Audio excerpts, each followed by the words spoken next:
There is another level. The only reason you keep saying there isn't is you feel so exhausted about where you are. But life, the universe, or God is just testing you because there is another level. If this is good, giant jump to excellence, giant from good, poor to good to excellence. There's a level where all your dreams are realized. There's a level that you've always dreamed about. It is real. It has not gone away. But it takes that extra burst when you think there's nothing left, there's no way, you've tried everything 10 million times and you keep going. It's almost like God is saying, if you keep hitting this wall enough times, I will see that you will not stop, that you are filled with that level of determination, faith, and courage, and then the door opens and you get to that next level. But what most people don't know is, the next level is just 2 millimeters above. And it's called outstanding, ladies and gentlemen, outstanding. What's it called? What's it called? What's it called? Outstanding, magnificent, unstoppable, extraordinary, not excellent. It's a different level. It's a level where you are not one of the best, you are the best. And you know what's amazing? You only have to be 2 millimeters more than everybody else and you get everything. You get the joy, the laughter, the fun, the family, the passion, the economics, the freedom, the spirit. It's all there. What Jerry Maguire called the Quan, baby. All of it. And it's just 2 millimeters above, and most excellent people give up because they're exhausted. And there's some people that go, the harder I hit it, the more I hit it, sooner or later it's going down, I'm not stopping. And when you do that enough, it pops open. I would like to know, when you're in that moment failing, and you have to keep going, what do you say to yourself? What if? A lot of times I'll be in a 200-mile run or something like that, and I'm all jacked up. Body's broken, mind's broken, spirit's broken. I start to say, what if I can pull this off? When I first walked into the Navy SEAL recruiter's office, he looked at me and said, there's only been 35 African Americans in 70 years make it through. You know what I said to myself? What if I can be the 36th? It's the what if I can pull off a miracle. What if I can become someone that no one thinks I can be? And just me talking about that, I have the hair going up on my arms, because it makes me just like, what if I can be that guy that people who call nigger and this and that, and now I'm speaking at Tom Ferry's event. It's hard changing your life. It was hard when just over 3 years ago, in the Penobscot building in Detroit, Michigan, where I was operating my business, and I fell on some hard times, and I was sleeping in my office. It was hard coming into the lobby, and the security said, excuse me, Mr. Brown, can we see you for a moment?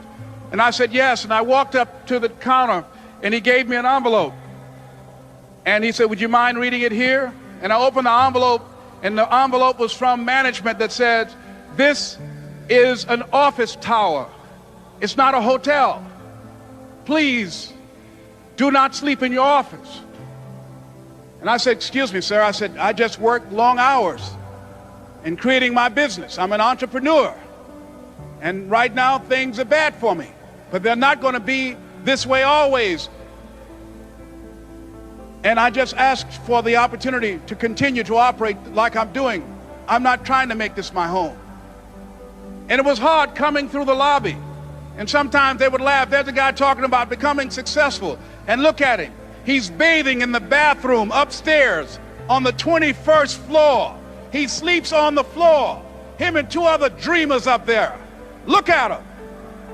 It was hard, ladies and gentlemen, coming to speak to people. And I was facing financial difficulties in my own life. I was behind on my bills and my dreams, and I'm saying to them, you can live your dream. It was hard, ladies and gentlemen. It was very difficult to pick myself up each day believing that I could do it. There were times that I doubted myself. I said, God, why is this happening to me? I'm just trying to take care of my children and my mother. I'm not trying to steal or rob from anybody. Why did this have to happen to me? It was very hard. And here's what I want to say to you. For those of you that have experienced some hardships, don't give up on your dream. No one could have convinced me by holding on, by continuing to push forward, by continuing to run toward my dream, that one day I would have my own talk show. It's a long shot, ladies and gentlemen, from Liberty City, an abandoned building on a floor, never knowing my mother or father. It's a long shot. Being here with you today in this dome in Atlanta, it's a long shot. No college training, labeled educable, mentally retarded, but I kept running toward my dream. Here's the concept of the book. You know, as we had talked about the power broke and the fact that I wanted to get people to realize, stop using the fact that you don't have money as an excuse. I understand everybody else in the world tells you you need money to make money and all that other kind of stuff. Yep. And I want to give people the mentality of, all right, listen, I'm going to need to do this myself, and I need to use my Slack resources or the resources that are right in front of me to get where I want to go.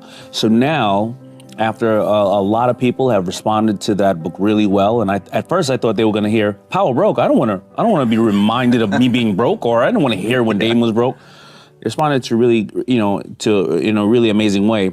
They started to ask, well, what are the techniques? You know, now I have the mentality. What are techniques that you do every single day, and why are you more successful than this person, or this person more successful than this person? We all have the same 24 hours in a day.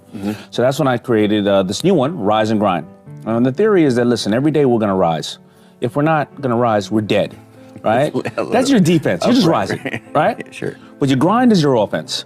And I've studied, I believe, I've studied dozens of subjects, but I put about 16 subjects in this new book, and they range from everywhere from award-winning actress Catherine Zeta-Jones to Carlos Santana, to our crazy friend Gary Vee, to a young man named Kyle Maynard who was born with no arms and no legs, and Army crawled Mount Kilimanjaro. I'm sure you know him as well.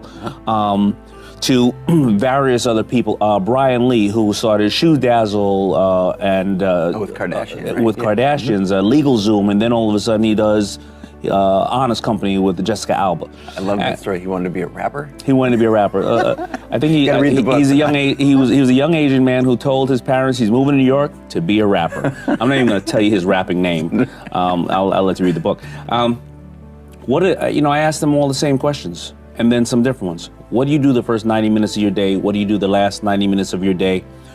What did you do when you were 20 that you no longer do when you're 40? What did you do when you were 20 that you forgot to do? And then when you start doing it again, when you were 40 or 50, you realize what got you back to this point. Yeah.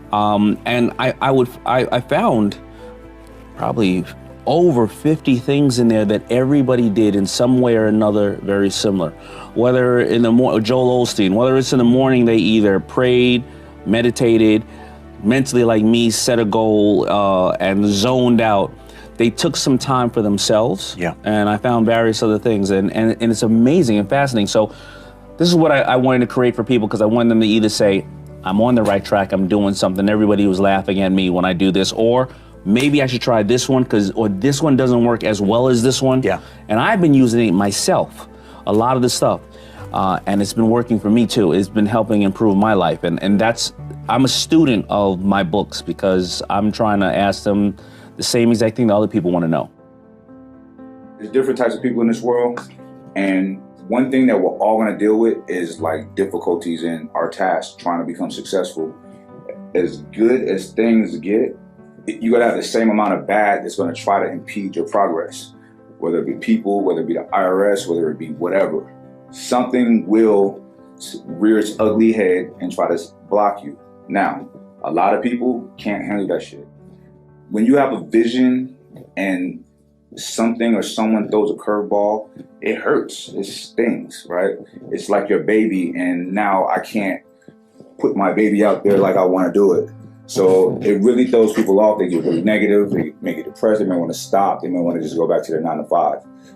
That's fine. It's not for everybody to push through. But for those who can push through, like he said, the difference between those who really succeed and those who don't are the ones who, when they're faced with whatever these difficulties are, they're like, I'm going to keep pushing through. I'm going to keep pushing through, because it sounds corny and cliche, but there's always sunshine after the rain. You know what I'm saying?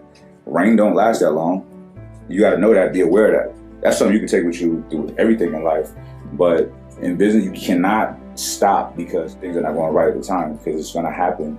I've dealt with it. I'm sure I'll deal with it again at some point.